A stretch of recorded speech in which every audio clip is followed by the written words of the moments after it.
ఓం నమో వెంకటేశ. అందరికీ నమస్కారం. తిరుమల పవిత్రత గత ప్రభుత్వం ఏ విధంగా అపచారం చేసిందో అందరికీ తెలుసు.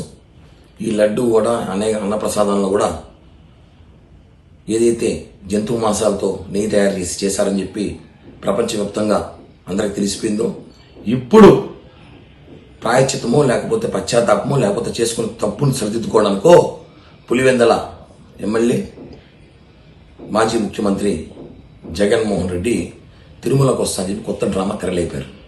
మేము ఒకటే అడుగుతున్నాం, ఒక హిందూ మతంలో పుట్టాం కాబట్టి, ఒక తిరుపతి స్థానికుడిగా, వెంకటేశ్వర భక్తుడిగా ఒకటే అడుగుతున్నా సూటిగా జగన్మోహన్ రెడ్డి, అయ్యా నువ్వు రేపు వస్తున్నావు తిరుపతికి, వచ్చే రోజు ముందు రోజే ఒక స్టేట్మెంట్ ఇవ్వు, డిక్లరేషన్ ఫామ్ మీద సంతకం పెట్టే నేను తిరుమలకు వస్తాను అని చెప్పు.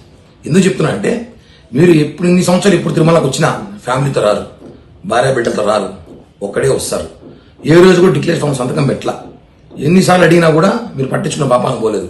ఏ అధికారులు మిమ్మల్ని అడగరు. గత ప్రభుత్వం, ఇప్పుడు కూటమి ప్రభుత్వం తిరుమల పవిత్రత కాపాడాల్సిన బాధ్యత మా మీద ఉంది. కాబట్టి మీరు వచ్చేటప్పుడు డిక్లరేషన్ ఫామ్లో సంతకం పెడతానా లేదా చెప్పి రావాలి. మీరు డిక్లరేషన్ ఫామ్ సంతకం పెట్టకుండా కానీ తిరుపతిలోకి వస్తాను, ఏమైనా కానీ చూద్దాము, లా అండ్ ఆర్డర్ ప్రాబ్లం తీసుకొద్దాము, కూటమి ప్రభుత్వంపై చెడ్డ పేరు తీసుకురావాలని ప్రయత్నిస్తే మాత్రం ఊరుకునే ప్రసక్తే లేదు. ఒకటే చెప్తాను, తిరుపతి స్థానికుడు వెంకటేశ్వర భక్తుడిగా డిక్లరేషన్ ఫామ్ సంతకం పెడతానంటేనే మీరు తిరుపతికి రావాలి. లేని పక్షాన మీరు చెప్పకుండా మీరు తిరుమలకు వచ్చి వెళ్ళిపోతానంటే మాత్రం ఊరుకోము. హిందూ మతాలు కానీ, సాధువులు కానీ, అనేక రాజకీయ పార్టీలు కానీ, తిరుపతి స్థానికులు ఎవ్వరు కూడా మిమ్మల్ని తిరుమలకు పంపిరు.